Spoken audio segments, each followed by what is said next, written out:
Hey everyone, my name is Joe and I'm the Kosher Ninja. We're talking about my attempt last year to hike the Shvil Israel, or Israel National Trail, from one end of Israel in Kibbutz Dan all the way down to Eilat in the south. And we're talking about how I fared, how that worked out for me, and also answering some of the questions that you guys have asked, and also some other questions that I thought you might just be interested in. So I'm so glad that you've stopped by, and while you're here, I hope that you'll subscribe and go check out some of my videos from the Shvil. But right now, let's get back to some of the questions that we still haven't answered. So today's questions are going to be a little bit more esoteric. I think one of the questions that people have asked me was, did it meet my expectations? And wow, that's such a big question. How do you answer that? I think if you've watched any of my videos from the Shvil at all, you'll know that it really was not, in the end, it didn't end up being what I expected. But not because the Shvil was not what I expected, more my experience was not what I expected, because I really wasn't able to accomplish what I had hoped. And so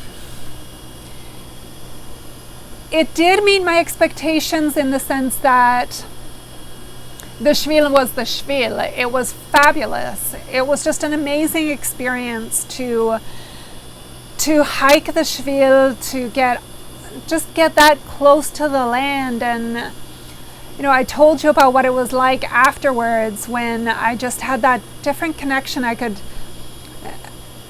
see videos, I see pictures from different places in Israel now, and I know where it is. I can say I know where that is. And I see jeeps coming out of the backcountry in the desert, and I know where they've been and what they've been doing. And so it's just left me with a whole different appreciation for the country and for the land and the geography of Israel that I've appreciated always since I was a kid, and I couldn't wait to get to Israel.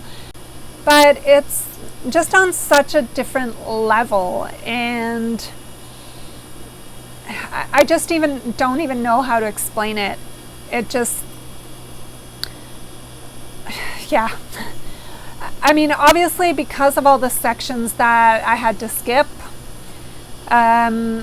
those have really left a hole in my experience and sort of are operating on the side of the no, it didn't meet my expectations. But it left me with every intention and plan to go back. So yes, it did meet my expectations and left me expecting and wanting more. So I guess that is a big part of the answer. There were a bunch of things that I had sort of expected. I had expected that I would meet more people along the Shvil, and I didn't. I did meet people, but I really thought that there would be more people hiking the Shvil. I don't know, it's just so funny because it's such a small country and everything is so compact. And the land use in Israel, there's layers upon layers of different land use. There's the historical land use from forever. There's nature, then there's places where people farm it for whatever reason, but cows roam the countryside, and it's like a nature reserve at the same time, and people go there to enjoy nature. And there'll be a water plant like a water treatment plant or a hydro plant, like an electricity plant or something in the middle of nowhere.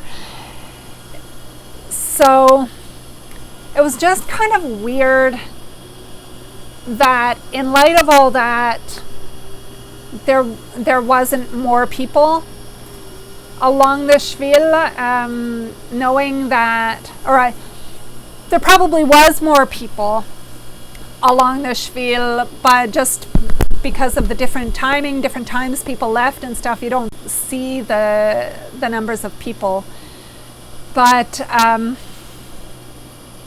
yeah, so that was kind of interesting for me because I really had expected that in light of all those circumstances, I would meet a lot more people. But no, in terms of other expectations, it was, and I've said this 100 times, it was a lot harder than I expected. So, like, I knew everything. I knew the climate is crazy, and I knew it was going to be even crazy with my backpack. But I really did think that it was going to be hard, but didn't know how hard.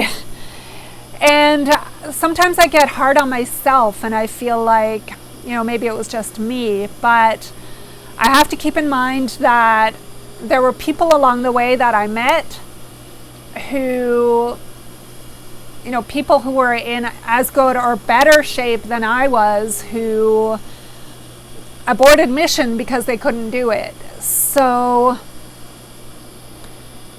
yeah, it was very hard, and I'm just glad I think that I made it, even though I didn't do everything that I had planned to.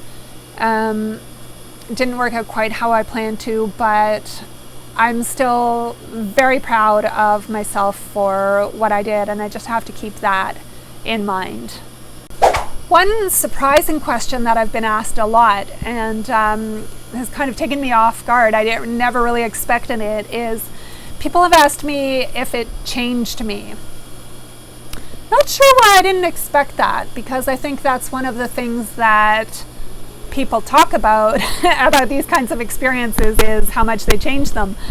So yeah, but I didn't expect it. I guess my first off-the-cuff answer is no, it didn't change me. It just sort of brought out who I really am. But that's not a fair answer, is it? And it's probably not really true. It didn't change me, but it did change me. I don't really know what to say to that. I think it made me stronger. I'm just more determined than ever to live my life, not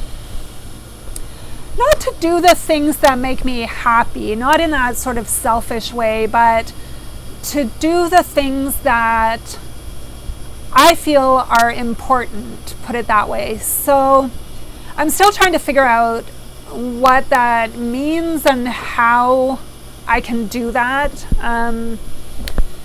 It's a lot of times that's a lot easier said than done, but I am more determined than ever to sort of figure that out. I guess in some respects, this part about not caring what people think and just being more comfortable in my own skin. I guess the question is, was that the Shvil, or was that just kind of the fact of turning 50?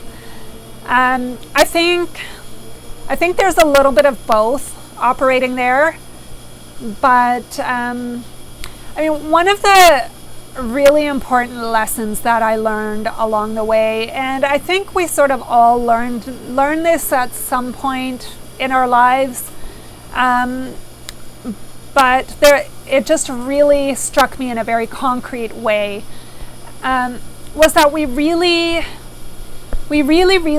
have our own lives to live. Nobody else can live it for us. We have to live our own lives, and we answer for our own lives. So everywhere I went in the nature reserves, there was this big sign at the front of the nature reserve,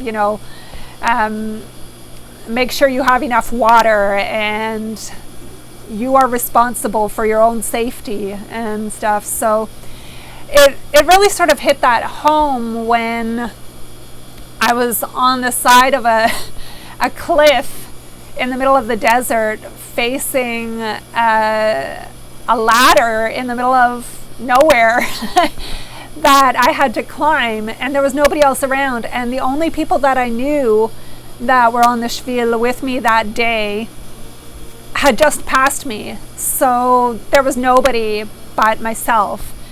And like I said earlier, I think there's a certain temptation sometimes to kind of shunt that responsibility onto somebody else by hoping that there's somebody else with you who can sort of make you feel better, who can encourage you, push you to do what you have to do, maybe help you. But when there's nobody there, you have to do it yourself, and you just really realize how in this life we really are responsible for ourselves. We are responsible for the people around us when we're able to help them. But ultimately, when you hit the Shvil, when you take on that challenge, whether you do it solo or whether you do it with 2 people or like my group of 8, ultimately, in the end, you are responsible for your own choice, for your own preparation, for your own ability to accomplish that goal.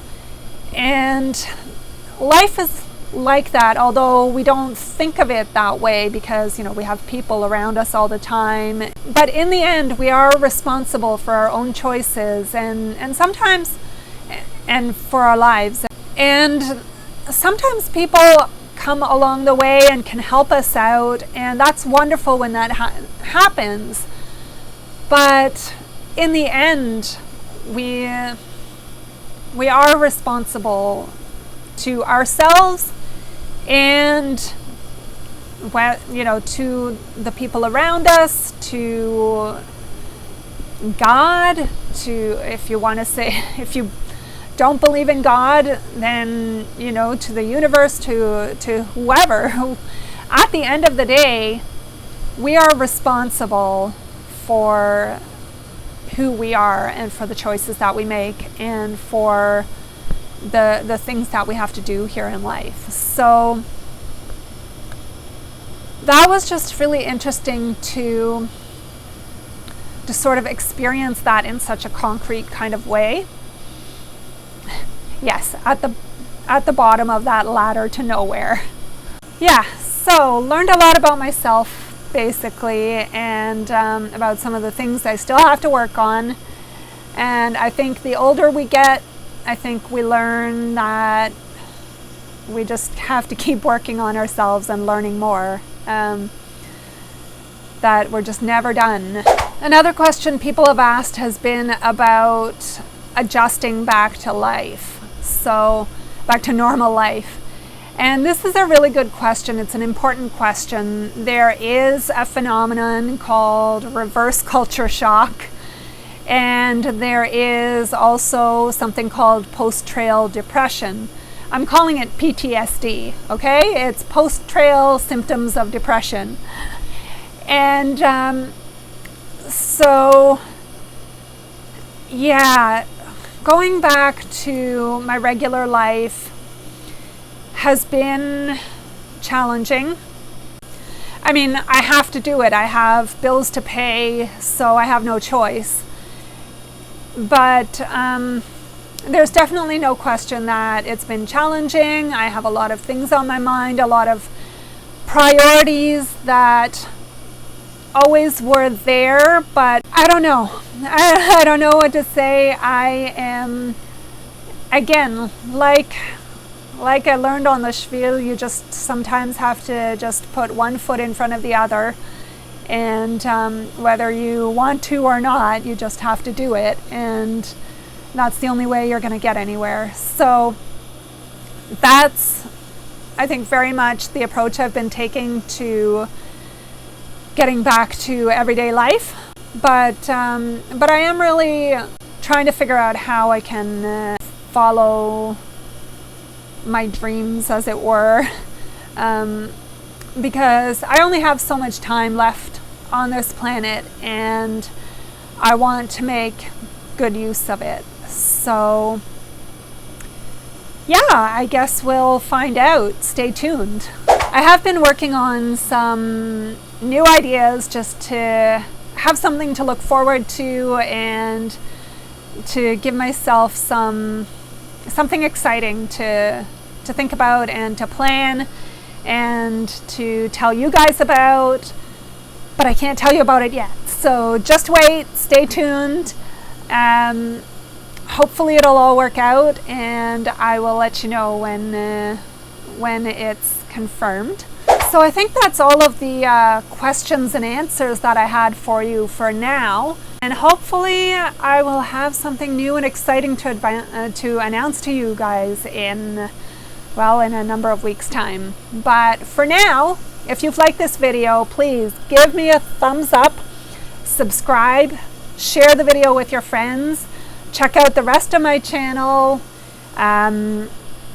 If you have any questions or comments that still haven't been answered, please leave them in the comments down below because I really do want to hear from you. And for those of you who've hiked in Israel or on the Shvil Israel, please tell me about it in the comments down below because I really want to hear from you. I want to hear about your experiences and what you loved about it and why you decided to do it. So can't wait to hear from you. And I really can't wait to see you again next time. So until then, thanks for watching and shalom.